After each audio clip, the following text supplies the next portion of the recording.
Most people forget Italy operated an entire fleet of World War II warships. From powerful battleships to deadly submarines that terrorized the Mediterranean, here's every Italian vessel in the war. Battleships. Littorio class. The pride of the Regia Marina. These were Italy's most modern and powerful battleships. Littorio, Vittorio Veneto, and Roma packed 9 15-inch guns and could reach 30 knots. They were fast, heavily armored, and built to dominate the Mediterranean. Their innovative Pugliese torpedo defense system was designed to absorb underwater explosions. The main battery could fire shells weighing nearly a ton over 26 miles. These battleships were technological marvels, featuring advanced fire control systems and excellent compartmentalization. Roma met a tragic end in 1943, sunk by German-guided bombs after Italy's surrender. Littorio was damaged multiple times, but always returned to action. Vittorio Veneto participated in several major fleet actions, including the Battle of Cape Matapan. These ships represented the absolute peak of Italian naval engineering and construction. Conte di Cavour class. These older battleships underwent massive reconstruction in the 1930s. Conte di Cavour and Giulio Cesare were essentially rebuilt from the keel up. They received new engines, extended hulls, and upgraded armor. Though not as powerful as the Littorio class, they served reliably throughout the early war years. Conte di Cavour was severely damaged at Taranto and never returned to action. Andrea Doria class. Andrea Doria and Caio Duilio were sister ships to the Cavour class. They also received extensive modernization. These battleships were slower than their newer cousins, but still formidable. They participated in several fleet actions, but rarely engaged enemy capital ships directly. Both survived the war and served in the post-war Italian Navy. Heavy cruisers. Zara class. Possibly the finest heavy cruisers Italy ever built. Zara, Fiume, Gorizia, and Pola were heavily armored and packed serious firepower with 8 8-inch guns. They were designed to withstand punishment in close-range combat. Unlike most treaty cruisers that sacrifice protection for speed, the Zara class prioritized armor and hitting power. Their belt armor was exceptionally thick for cruisers of their era. The ships were beautifully built with excellent craftsmanship throughout. 3 were caught at night during the Battle of Cape Matapan in 1941. Without radar, they were destroyed at point-blank range by British battleships, their searchlights giving away their position. It was a devastating loss for the Regia Marina. Gorizia survived and served throughout the war, proving the class's combat value when properly employed. Trento class. Trento and Trieste were Italy's first treaty cruisers. They sacrificed armor for speed, reaching an impressive 35 knots. These ships were elegant but vulnerable. Trento was sunk by aircraft and submarine attack in 1942. Trieste survived until 1943, when she was destroyed by American bombers in port. Both served extensively in the Mediterranean, escorting convoys and hunting enemy shipping. Bolzano. A modified Trento-class design with improved armor protection. Bolzano was a handsome ship that combined speed with better survivability. She participated in several major fleet operations. Human torpedoes severely damaged her in 1942.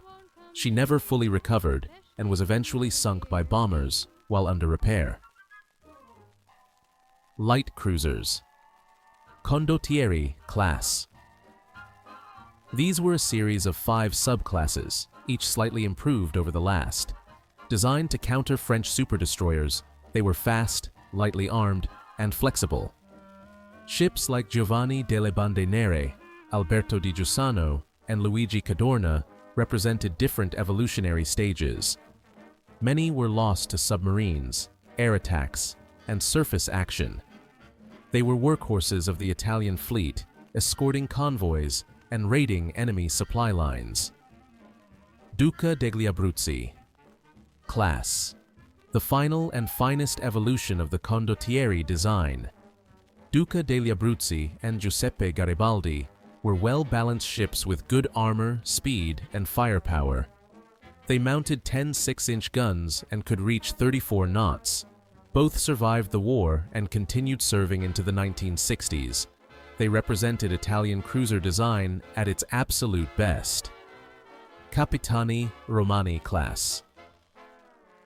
These were essentially large destroyer leaders or super scouts. Attilio Regolo, Scipione Africano, and Pompeo Magno were incredibly fast, capable of 40 knots.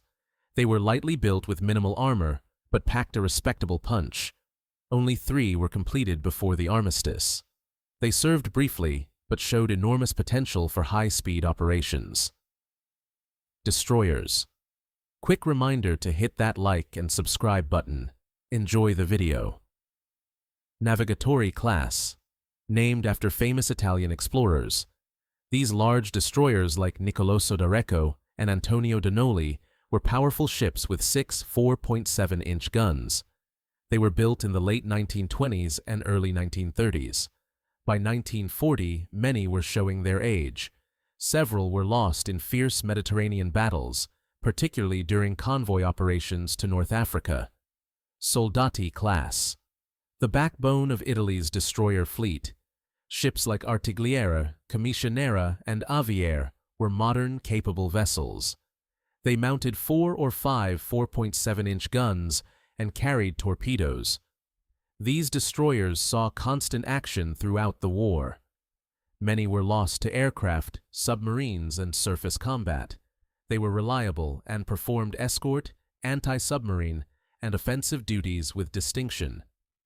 Maestrale class, an excellent destroyer design that balanced firepower, speed, and seaworthiness.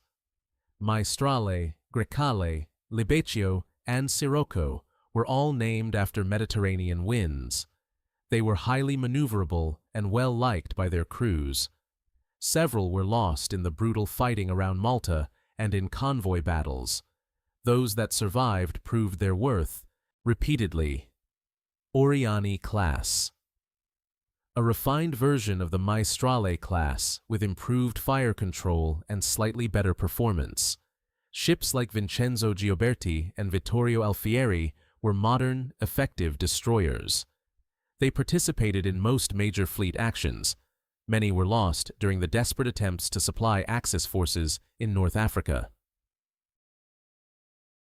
Torpedo boats. Spica class. These were large torpedo boats designed for coastal operations and convoy escort. Compact and nimble, ships like Alcione, Aretusa, and Libra were armed with 3 3.9-inch guns and torpedoes. They were essentially small destroyers. Many fought bravely, but were vulnerable to air attack. They performed vital escort duties throughout the Mediterranean. Ariete class. Smaller and faster than the Spitze class. These boats were designed for quick strikes and patrol duties. They were lightly armed but extremely maneuverable. Used primarily for coastal defense and anti-submarine work. Several were lost, but they proved their value in protecting Italian coastal waters. Submarines. Marcello class. Large ocean-going submarines designed for long-range patrols. Vessels like Marcello, Capellini, and Veniero were well armed with 8 torpedo tubes and deck guns. They operated in the Atlantic, Indian Ocean, and Mediterranean. These boats were spacious by submarine standards, allowing for extended missions far from home waters. They could stay at sea for weeks, hunting enemy shipping lanes. Italian submarine commanders showed remarkable skill and daring, though they faced increasingly sophisticated Allied anti-submarine defenses. Some were converted to transport submarines late in the war, ferrying critical supplies like rubber, tin, and strategic materials between Italy and the Far East. These dangerous missions required surfacing in enemy-controlled waters and running blockades. WWII class. The most numerous Italian submarine class. 17 boats were built, serving as the standard medium-sized attack submarine. Ships like Alaghi, Axum, and Gondar saw extensive service. They were reliable, but suffered heavy losses. Many were lost to British anti-submarine forces, particularly in the Mediterranean. Their crews fought with tremendous courage against increasingly effective Allied defenses. Cani class. Italy's largest submarines. Ammiraglio Cani and her sisters were designed for extended ocean patrols. They carried 14 torpedo tubes, the most of any submarine in the war. Only a few were completed. Cagni herself survived the war, proving the design was sound, despite arriving late to the conflict. Perla class. Smaller coastal submarines perfect for Mediterranean operations. Fast, maneuverable, and deadly in the right circumstances. Ships like Ambra, Barillo, and Diasporo operated in shallow waters and narrow seas. They achieved several notable successes against Allied shipping. Many were lost to depth charges and air attacks. CB class. Miniature. Submarines designed for special operations and coastal defense. These tiny boats carried only 2 torpedoes, but were incredibly hard to detect. They achieved some remarkable successes, including penetrating harbors. Several operated from captured French and Greek bases. They represented Italy's innovative approach to submarine warfare. Auxiliary vessels and support ships. Hospital ships. Ships like Arno, Po, and Tevere, all named after Italian rivers. These vessels were clearly marked with red crosses and operated under international law. They evacuated thousands of wounded soldiers from North Africa and the Balkans. Most survived the war, providing humanitarian service throughout the conflict. Mine layers. Azio and Lepanto were purpose-built mine layers. These ships deployed defensive minefields around Italian ports and naval bases. They also laid offensive mines in enemy waters. Though unglamorous, their work was essential for coastal defense and denying sea lanes to the enemy. Escort ships. Converted merchant vessels and purpose-built corvettes like the Gabbiano class. These small warships protected convoys from submarines and aircraft. Ships like Bayonetta, Cormorano, and Danaide were simple, inexpensive, and built in large numbers. They performed vital anti-submarine work, especially after 1942, when Allied submarine activity intensified. Mass boats. Motoscafo armato silurante, or armed torpedo boats. These fast attack craft were small, dangerous, and remarkably successful. They attacked enemy harbors, laid mines, and fought in coastal waters. Powered by powerful engines, they could reach speeds over 40 knots, making them incredibly difficult targets. The crews were specially trained volunteers known for their bravery and skill. MAS boats achieved several spectacular victories, including sinking the Austrian battleship St. Istvan in World War I. That success established their legendary reputation. In World War II, they continued their legacy of daring raids and coastal strikes. They operated from hidden bases along the Italian coast and occupied territories. Their small size allowed them to navigate shallow waters and slip past enemy defenses. Many carried human torpedoes or assault swimmers for special operations. These versatile craft proved that small, well-handled vessels could achieve results far beyond their size. Landing craft. Italy developed various landing craft for amphibious operations. Though not as advanced as Allied designs, they served adequately for coastal raids and island assaults. Many were captured and used by the Germans after the Italian armistice in 1943. The Regia Marina fought with courage and determination throughout the war.